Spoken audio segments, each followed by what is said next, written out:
Hello friends, welcome to GATE Academy. UPPSC AE का जो हम लोगों ने एमसीक्यू सीरीज स्टार्ट किया था उसके रिगार्डिंग हम चीज़ों को यहाँ पर देखते हैं। ठीक है, मैंने आप लोगों को प्रीवियस क्लास में जिस टाइप के एमसीक्यू कराए हैं बस उसी टाइप के एमसीक्यू को आपको ध्यान में रख के काम करना है। वहाँ पे आप ऐसा कोई भी एमसीक्यू नहीं करेंगे इसके छोड़ के कि मतलब आपको ऐसा लग जाए कि अरे यार ये ऐसा कोई भी आपको करने का ज़रूरत नहीं है कि मतलब हेक्टिक नहीं करना है। चीज़ें एकदम सिंपल रहेगी क्योंकि प्रीलिम्स का पेपर है, तो एकदम आप सोचोगे कि बहुत ज़्यादा खतरनाक कॉन्सेप्ट का क्वेश्चन है, तो ऐसा नहीं आएगा। जो मैं यहाँ पर करा रहा हूँ, जिस टॉपिक से करा रहा हूँ बस उसको कीजिए, आप देखेंगे आप बहुत अच्छा कर पाएंगे। ठीक है, एग्जाम में प्रीवियस ईयर क्वेश्चन, ये यूपीपीएससी का वही कोर्स जिसको आप लोगों ने परचेस किया है, और जो भी स्टूडेंट इसको परचेस नहीं किए हैं उसको परचेस कीजिए, आप देखेंगे कि आपको बहुत बेनिफिट होगा। ठीक है, 1111 रुपीज़ में सारी चीज़ें अवेलेबल है गेट एकेडमी के प्लेटफॉर्म पे। ठीक है, ओनली 1111 रुपीज़ में ये अवेलेबल है। इसमें आपको पूरा फुल रिकॉर्डेड कोर्स दिया जा रहा है। इसमें आपको पूरा फुल रिकॉर्डेड कोर्स आपको दिया जा रहा है ताकि आप बेहतर तरीके से कर पाए एग्ज़ाम में। ठीक है, बेहतर तरीके से कर पाए एग्ज़ाम में, इसको आपको ध्यान रखना है। जो ये सिलेबस के अकॉर्डिंग जो कोर्स आपको बनाया गया है, मैक्सिमम स्टूडेंट इसका बेनिफिट उठा चुके हैं। अब यूपीपीएससी एई के लिए टेस्ट सीरीज भी लगाना स्टार्ट हो गया है। तो जो भी स्टूडेंट ये कोर्स अवाइल नहीं किए हैं तो अभी भी टाइम है, अगर आपको प्रिपरेशन करना है तो इसको अवाइल कीजिए और अपने एग्ज़ाम को बेहतर बनाइए। उसके बाद ये आरआरबी जेई सीबीटी 2 समझ में आ गया क्या? ये सीबीटी 2 का नेविगेटर ये ई बुक है। जैसे प्रीवियसली मैंने आप लोगों को बताया था कि सीबीटी 1 के लिए भी क्या था, नेविगेटर था। और जो सीबीटी 1 में नेविगेटर था वो 3000 प्लस क्वेश्चन था उसमें। ठीक है, सोचिए 3000 प्लस क्वेश्चन अगर आप किसी एग्जाम में करके जाएंगे तो आपका परफॉर्मेंस कैसा होगा। इसमें 4000 क्वेश्चन है। इसमें क्या है, 4000 क्वेश्चन है। और आप सोचिए 4000 क्वेश्चंस को अगर आप बना कर जाएंगे तो आपका कौन से लेवल का कॉन्फिडेंस होगा एग्जाम में। ठीक है, तो इन सारी चीज़ों को आपको ध्यान देना है।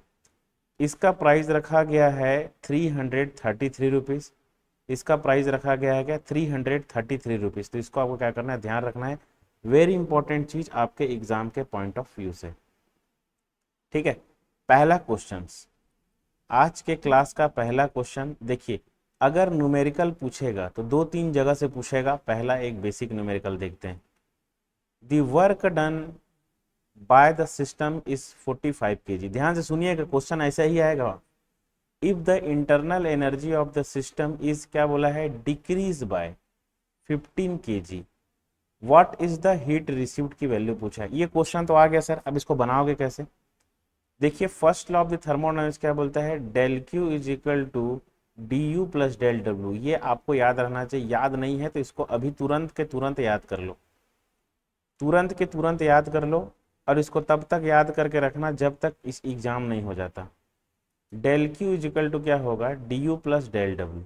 अब देखिए, अगर मैं सिस्टम पे वर्क डन की बात करूं तो जैसी सिस्टम पे अगर हम वर्क डन देते हैं तो वो क्या होता है, वर्क डन अगर हम सिस्टम को देते हैं तो वहां पर क्या हो जाता है, निगेटिव। जैसे सिस्टम से हमको वर्क डन मिल रहा है तो वो क्या हो जाता है, वर्क डन पॉजिटिव। सिमिलरली क्या होता है हीट के लिए, सिमिलरली हीट के लिए होता है। हीट जैसी हम सिस्टम को देते हैं तो वो क्या हो जाता है, निगेटिव नहीं पॉजिटिव। और जैसे ही सिस्टम से हम हीट हटाते हैं तो क्या हो जाता है, वो निगेटिव। तो इसको आपको ध्यान रखना है। मतलब वर्क डन अगर हम सिस्टम को दिए तो निगेटिव, अगर वर्क डन हम सिस्टम से हटा दे तो क्या हो जाएगा, वो पॉजिटिव। सिस्टम वर्क डन देता है, कोई भी सिस्टम अगर वर्क प्रोड्यूस कर रहा है तो क्या पॉजिटिव वर्क। जैसे फ्रिज और रेफ्रिजरेटर, उसको आप इलेक्ट्रिसिटी प्रोवाइड करते हैं, वो निगेटिव वर्क हो गया। उसके बाद अगर मैं बोलूँ कि गाड़ी, हमारा आईसी इंजन है, किक मारते हैं हमको गाड़ी स्टार्ट हो जाता है, चलना चालू हो जाता है, मतलब उसको हम लोग क्या बोलते हैं, पॉजिटिव वर्क हमको मिल रहा है। इसका आपको ध्यान रखना है। ठीक है, यहाँ पे एक चीज आपको ध्यान रखना है। देखिए,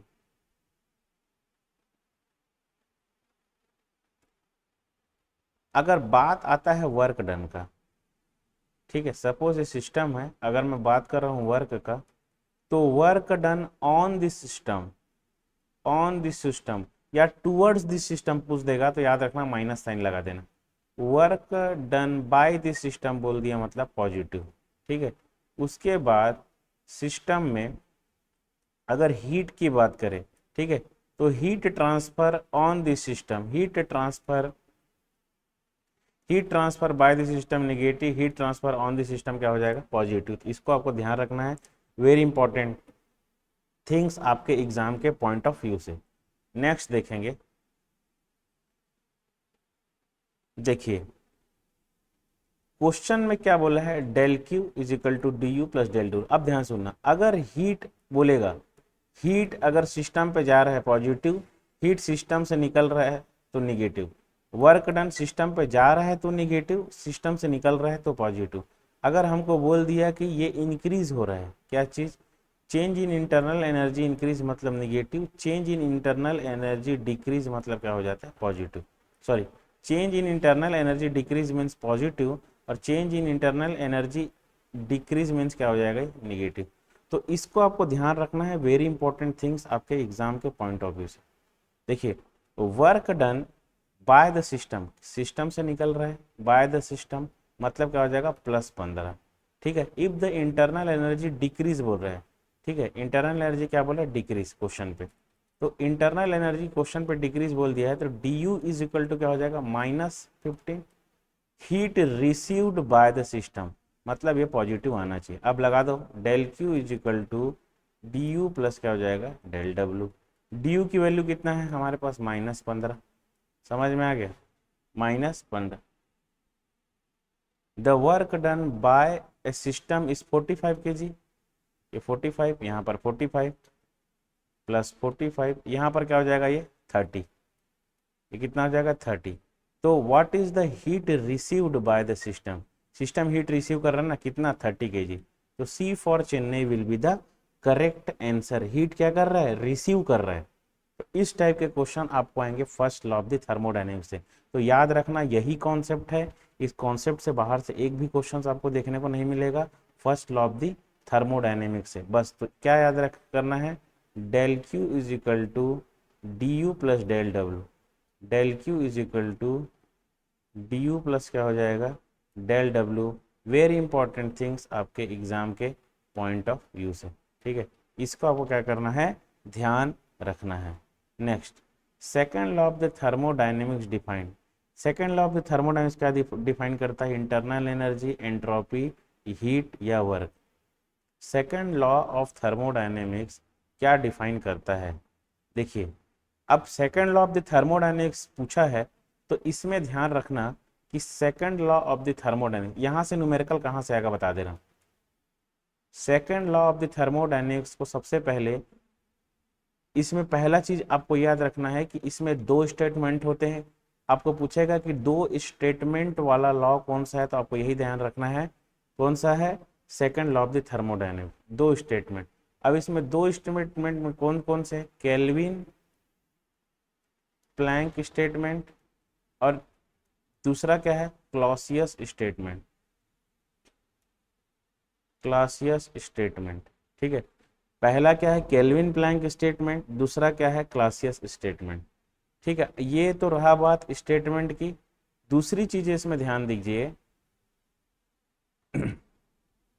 दूसरी चीज इसमें ध्यान दीजिए कि इसको हम लोग क्वांटिटेटिव लॉ नहीं क्वालिटेटिव लॉ बोलते हैं, इसको हम क्वालिटेटिव लॉ भी बोलते हैं, ठीक है। इसको आपको ध्यान रखना है, इसको हम क्वालिटेटिव लॉ बोलते हैं, ये आपको ध्यान रखना है। थर्ड वन है इसमें ये एंट्रोपी, ठीक है। एंट्रोपी का इजाद कहाँ से हुआ, तो second law of the thermodynamics से। चौथा हीट का जो ट्रांसफर है कि हीट ट्रांसफर कहाँ से कहाँ हुआ, यही कौन बताता है हम लोगों का second law of the thermodynamics. अगर इतनी सारी चीजें क्वेश्चन पे अगर आपको पूछ ही दिया जाए, इतनी सारी चीजें कौन कौन सा स्टेटमेंट वाला, qualitative, energy, entropy, heat transfer, ये सारी चीजें अगर पूछ दिया जाए, तो इसमें आपको याद रखना है कि ये जो second law of the thermodynamics है उसमें केल्विन प्लैंक स्टेटमेंट और क्लासियस स्टेटमेंट को पहले ध्यान रखना, उसके बाद क्वालिटेटिव एनर्जी, एंट्रोपी और हीट ट्रांसफर, इसको आपको क्या करना है ध्यान रखना है, ठीक है। हो गया। अब देखिए, ये इतना तो आपको ध्यान रखना है। ठीक, यहाँ पे कुछ चीज़ें, यहाँ पे मैं थोड़ा रब करता हूँ। अब यहाँ पे जो चीज़ें आपको ध्यान रखना है उसको देखते हैं।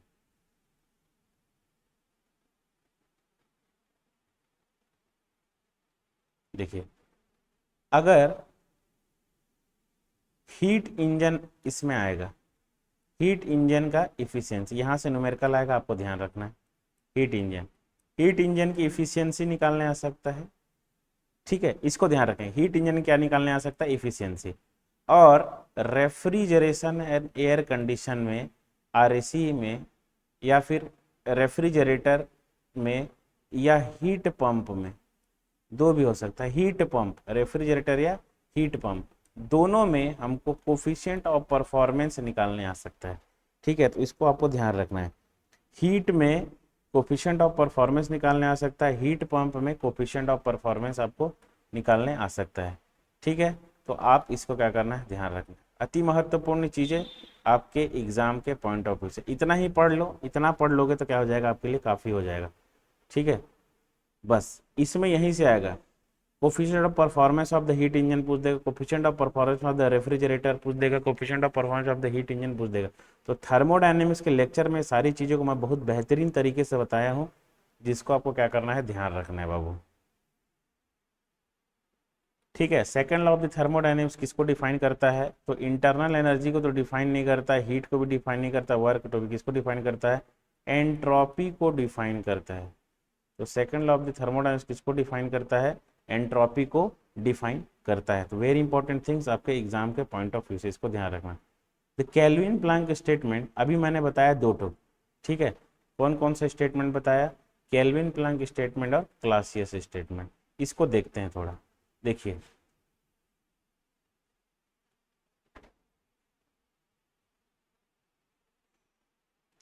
केल्विन प्लैंक स्टेटमेंट की अगर बात होती है,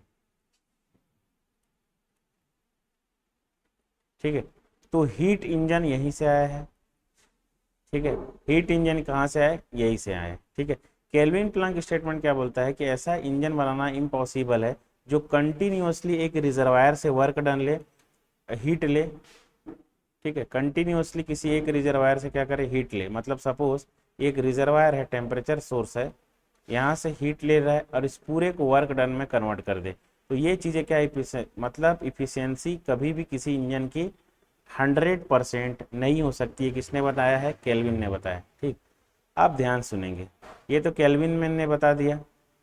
अब ध्यान से सुनेंगे, अगर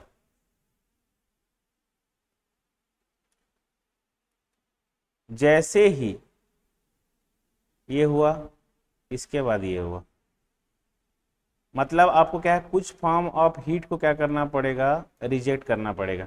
कुछ फॉर्म ऑफ हीट को क्या करना पड़ेगा, रिजेक्ट करना पड़ेगा। ठीक है, तो ये क्या है, टी एल, लो टेम्परेचर पे, तो W is equal to work done. तो कुछ फॉर्म ऑफ हीट को क्या करता है, रिजेक्ट करना पड़ेगा। जैसे ही कुछ फॉर्म ऑफ रिजेक्ट हुआ, तो ये जो इंजन बन जाता है, हीट इंजन बन जाता है, जिसकी एफिशिएंसी क्या होती है, W net by Q added. ठीक है, अगर इसको टेम्परेचर के टर्म पे Q added minus Q rejected by Q added. ठीक है, अगर इसको टेम्परेचर के टर्म में लिखूं तो T high minus T L divided में क्या होता है, टी हाई। अति महत्वपूर्ण चीज़ें आपके एग्जाम के पॉइंट ऑफ व्यू से। ये हो गया आपका केल्विन प्लैंक स्टेटमेंट। अगर दूसरा स्टेटमेंट की मैं बात करता हूँ, ये तो होगा केल्विन प्लैंक स्टेटमेंट। दूसरा जो स्टेटमेंट है, क्लासियस स्टेटमेंट।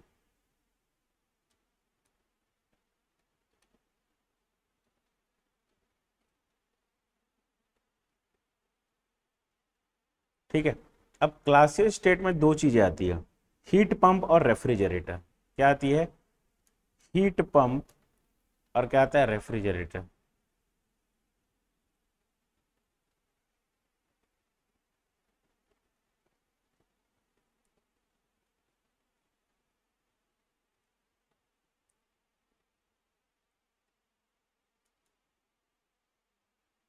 हीट पंप और क्या आ जाएगा, रेफ्रिजरेटर।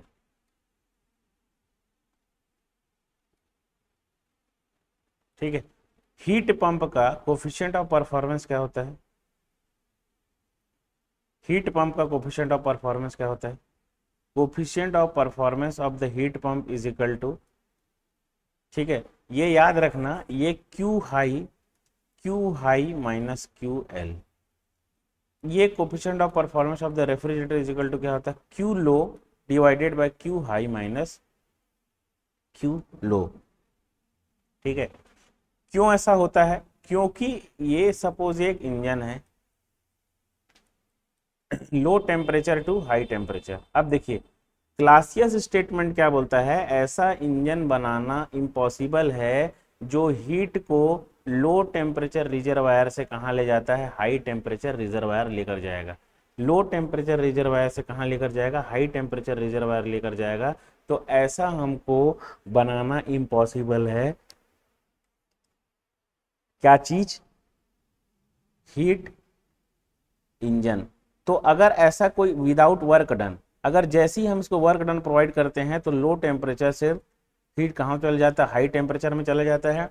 अब देखिए दो चीज है ना, रेफ्रिजरेटर और एयर कंडीशनर। ठीक है, अब यहाँ पे देखिए रेफ्रिजरेटर की अगर मैं बात करूं, ये क्या करता है, बिलो दी एटमॉस्फेरिक टेम्परेचर को मेंटेन करता है, बिलो दी एटमॉस्फेरिक टेम्परेचर को मेंटेन करता है। और हीट पंप क्या करता है, हीट पंप क्या करता है, अबो दी एटमॉस्फेरिक टेम्परेचर मेंटेन करता है। रेफ्रिजरेटर क्या करता है, below the atmospheric temperature maintain करता है। हीट पंप क्या करता है, अबो दी एटमॉस्फेरिक टेम्परेचर को मेंटेन करता है। कहने का मतलब क्या है कि सपोज ये सोर्स है, यहाँ से हीट आएगा, ये है, ये लो टेम्परेचर, ये हाई टेम्परेचर, मतलब क्यू एच, ये जो क्या हो जाएगा क्यू एल। अगर हीट रिजेक्ट होगा, ठीक है, तो जैसे ही अब ये डायरेक्शन को चेंज करना पड़ेगा, तो हमको वर्क डन देना पड़ेगा, तो लो टेम्परेचर से क्या हो जाता है, यहाँ चल जाता है। अब यहाँ पे एक चीज जो आपको मुझे बताना है कि अगर अगर अगर लो टेम्परेचर पे हमारा ऑब्जेक्ट है तो इसको हम लोग बोलते हैं रेफ्रिजरेटर, और हाई टेम्परेचर पे हमारा ऑब्जेक्ट है, लो टेम्परेचर पे हमारा ऑब्जेक्ट है तो वो रेफ्रिजरेटर होता है। अगर हाई टेम्परेचर पे हमारा ऑब्जेक्ट है तो उसको हम लोग क्या बोलते हैं, हीट पंप, उसको हम लोग क्या बोलते हैं, हीट पंप। ठीक है, तो इसको आपको ध्यान रखना है, वेरी इंपॉर्टेंट थिंग्स आपके एग्जाम के पॉइंट ऑफ व्यू से। ठीक है, तो इन सारी चीज़ों को क्या करना है, आपको ध्यान रखना है। देखिए तो यहाँ पर क्या हो जाएगा, Kelvin Planck statement second law of thermodynamics किसको डील करता है, हीट को वर्क में कन्वर्ट कराता है क्या, केल्विन प्लैंक स्टेटमेंट क्या करता है, हीट को वर्क में कन्वर्ट कराता है, हीट को किस में कन्वर्ट कराता है, वर्क में कन्वर्ट कराता है। इस चीज़ को आपको क्या करना है, ध्यान रखना है, वेरी इंपॉर्टेंट थिंग्स आपके एग्जाम के पॉइंट ऑफ व्यू से। अब देखिए ए device which convert heat into work, क्या होगा, हीट इंजन। हीट को वर्क में कन्वर्ट करते हैं उसको हम लोग क्या बोलते हैं, हीट इंजन ही तो बोलते हैं क्या।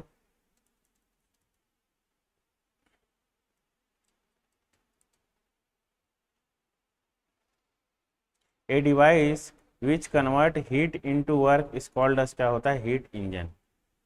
ठीक है, इसको हम लोग क्या बोलते हैं, heat engine. Now the next one, if the efficiency of the Carnot engine is 40%। देखो क्वेश्चन ऐसे आएगा, मैं क्या बोला था, इफिशियंसी से क्वेश्चन आएगा या फिर कोफिशिएंट ऑफ परफॉर्मेंस से क्वेश्चन आएगा। या तो इफिशियंसी से क्वेश्चन आएगा या तो कोफिशिएंट ऑफ परफॉर्मेंस से क्वेश्चन आएगा।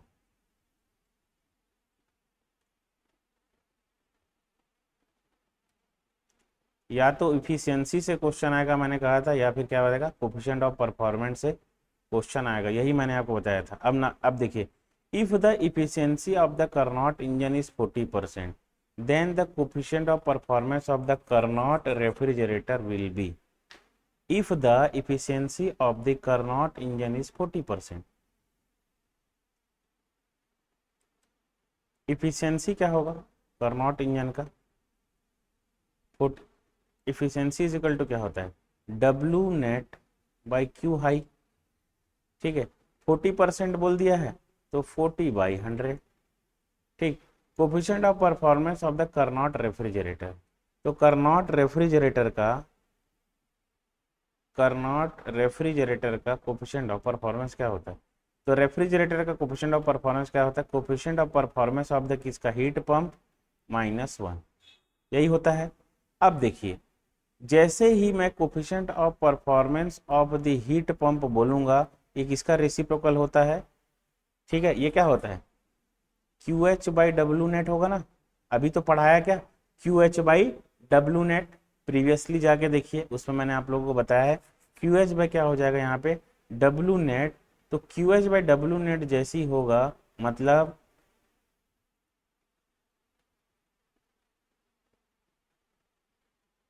ठीक है, ये कितना हो जाएगा 2.5।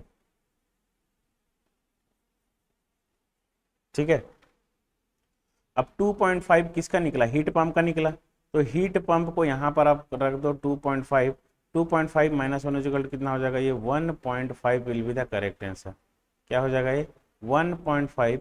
तो B for Bombay will be the क्या हो जाएगा, करेक्ट आंसर हो जाएगा 1.5।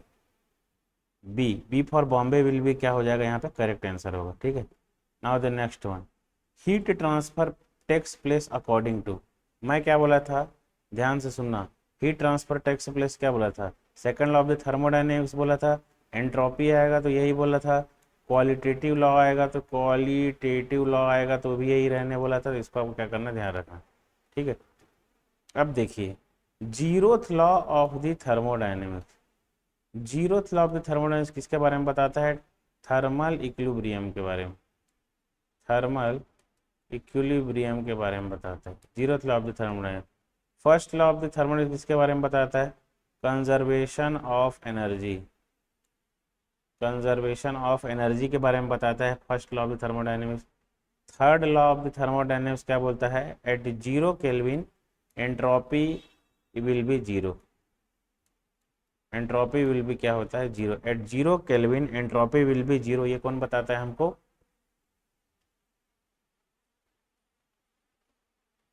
Third law of the thermodynamics. तो इसको आपको ध्यान रखना है, वेरी इंपॉर्टेंट चीज आपके एग्जाम के पॉइंट ऑफ व्यू से।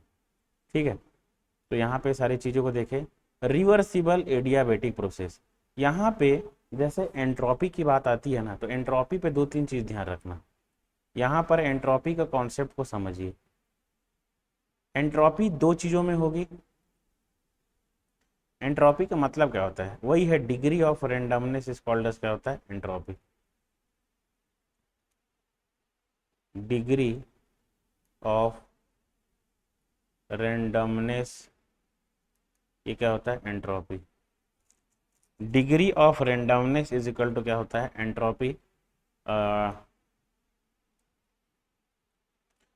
Degree of randomness is equal to entropy. अगर यही डिग्री ऑफ रेंडमनेस सॉलिड में होगा, ध्यान रख से सुनिएगा इसको, तो इसका जो फॉर्मूला होता है M C log T final by T initial. ठीक है, अगर यही डिग्री ऑफ रेंडमनेस सॉलिड में होगा तो ये क्या हो जाएगा, M C log T final by T initial. ठीक है, मतलब कोई सॉलिड बॉडी रखा होगा जिसकी C for specific, specific heat, M for क्या हो जाएगा मास, कोई फाइनल टेम्परेचर होगा और क्या हो जाएगा, कोई इनिशियल टेम्परेचर होगा।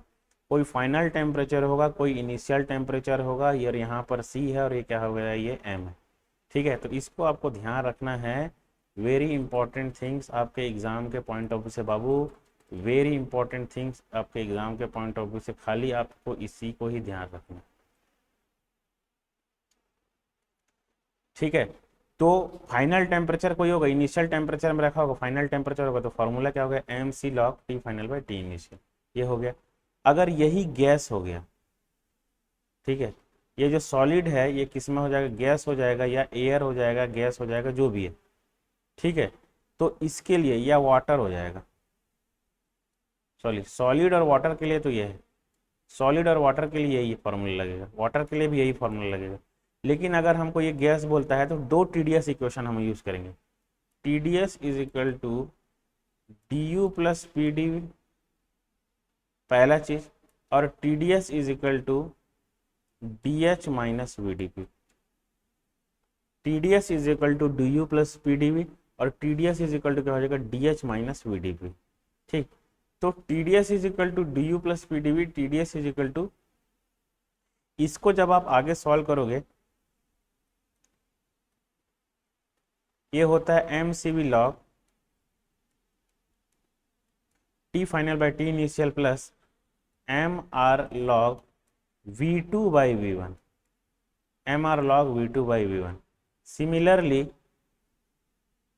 Similarly ds is equal to M C P log T final by T initial minus M R log P2 by P1। ठीक है, M R log P2 by P1। तो ये फॉर्मूला कोई भी आपको दे सकता है एग्जाम में, ठीक है। एंट्रोपी से रिलेटेड ये भी आपको दे सकता है, ये भी आपको, तो दोनों को आपको क्या करना है, ध्यान रखना है, इंपॉर्टेंट चीज है। ये हो गया। अब देखिए, reversible adiabatic process the change in entropy is, entropy आ गया, ध्यान से सुनिएगा। अगर रिवर्सिबल एडियाबेटिक प्रोसेस बोल दिया है तो एंट्रोपी में डायरेक्ट याद रखो इसको जीरो होता है। अब ये क्यों होता है इसको देखिए। एडियाबेटिक प्रोसेस मतलब देखिए, अगर कोई बॉडी है रिवर्सिबल कंडीशन में है, तो कोई बॉडी है, इसका जो एंट्रोपी होता है, यहां पे हम देखते हैं,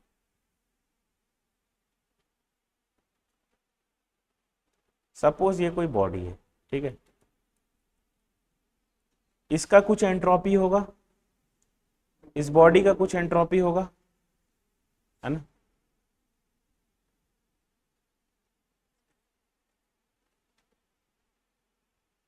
हेलो, लॉस हो रहा है क्या?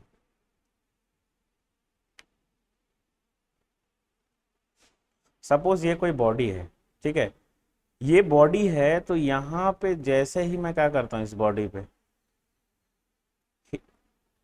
हीट फोर्स अप्लाई करूंगा, तो इसके इंटरनल मॉलिक्यूल्स क्या करेंगे, गड़बड़ाएंगे।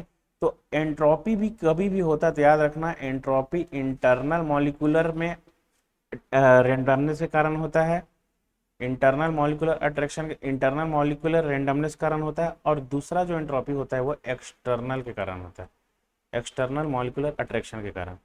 क्वेश्चन में आपको ऑलरेडी बोल दिया है, क्वेश्चन में आपको ऑलरेडी क्या बोल दिया है कि भैया कि जो इंटरनल मॉलिक्यूलर अट्रैक्शन है वो तो रिवर्सिबल है बोल दिया, तो ये तो जीरो हो जाएगा ना। और एडियाबेटिक बोल दिया है, मतलब एक्सटर्नली हीट का कोई आंसपन ट्रांसफर नहीं होगा, तो ये भी जीरो, वो भी जीरो। तो टोटल जो एंट्रोपी होगा ds इज इक्वल टू क्या हो जाएगा, जीरो, इसको ध्यान रखना। तो reversible adiabatic process the change in entropy is क्या हो जाएगा, जीरो। चेंज इन एंट्रोपी क्या हो जाएगा, जीरो होगा, इसको ध्यान रखना। अति महत्वपूर्ण चीज आपके एग्जाम के पॉइंट ऑफ व्यू से, अति महत्वपूर्ण चीज आपके एग्जाम के पॉइंट ऑफ व्यू से, ठीक है, इसको आपको क्या करना है, ध्यान रखना है। अब देखिए, एंट्रोपी अगर यूनिवर्स की बात करें, एंट्रोपी ऑफ द यूनिवर्स की बात करें, दो टाइप का होगा। सबसे पहला, यूनिवर्स की एंट्रोपी अगर की बात करूं तो एंट्रोपी दो टाइप का होगा। सबसे पहला एंट्रोपी इंटरनल, दूसरा एक्सटर्नल, मतलब सिस्टम की एंट्रोपी और क्या हो जाएगा, सराउंडिंग की एंट्रोपी। सिस्टम की एंट्रोपी होगी और किसकी एंट्रोपी होगी, सराउंडिंग की एंट्रोपी होगी। अगर हमको क्वेश्चन में बोल देगा कि भैया, अगर हमको कोई बोल देगा ds सिस्टम, सिस्टम की एंट्रोपी पॉजिटिव भी हो सकती है, निगेटिव भी हो सकती है, जीरो भी हो सकती है। सराउंडिंग की भी एंट्रोपी पॉजिटिव हो सकती है, निगेटिव हो सकती है, और क्या हो सकती है, जीरो हो सकती है। ठीक है, ये तीन चीज। बट यूनिवर्स की जो एंट्रोपी होगी वो ऑलवेज पॉजिटिव होगी, ऑलवेज पॉजिटिव होगी। यूनिवर्स की जो एंट्रोपी होगी क्या होगी, ऑलवेज पॉजिटिव होगी। इसको आपको क्या करना है, ध्यान रखना है। वेरी इंपॉर्टेंट चीज आपके एग्जाम के पॉइंट ऑफ व्यू से, वेरी इंपॉर्टेंट चीज आपके एग्जाम के पॉइंट ऑफ व्यू से, ठीक है, तो इसको आपको ध्यान रखना है।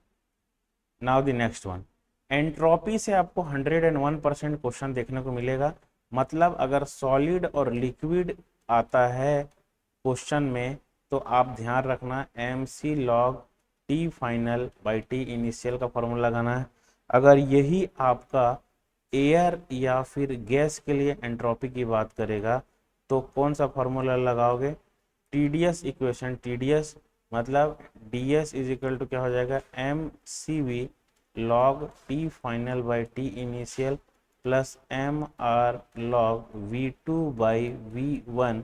और सिमिलरली इसमें ds इज इक्वल टू ये क्या हो जाता है, M C P log T final by T initial plus M C P, sorry हाँ वही एम सी पी लॉग किसके क्या हो जाएगा, ये V P two by P one.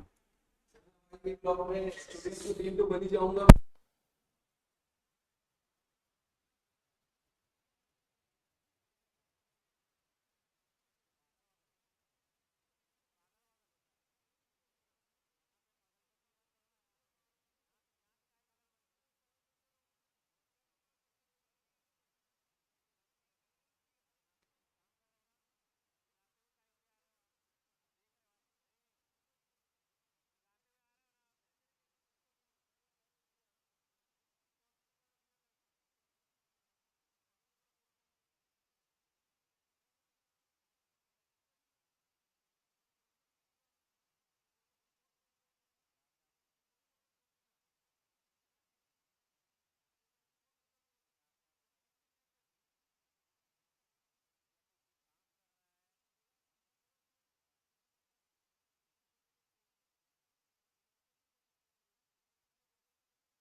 Hello.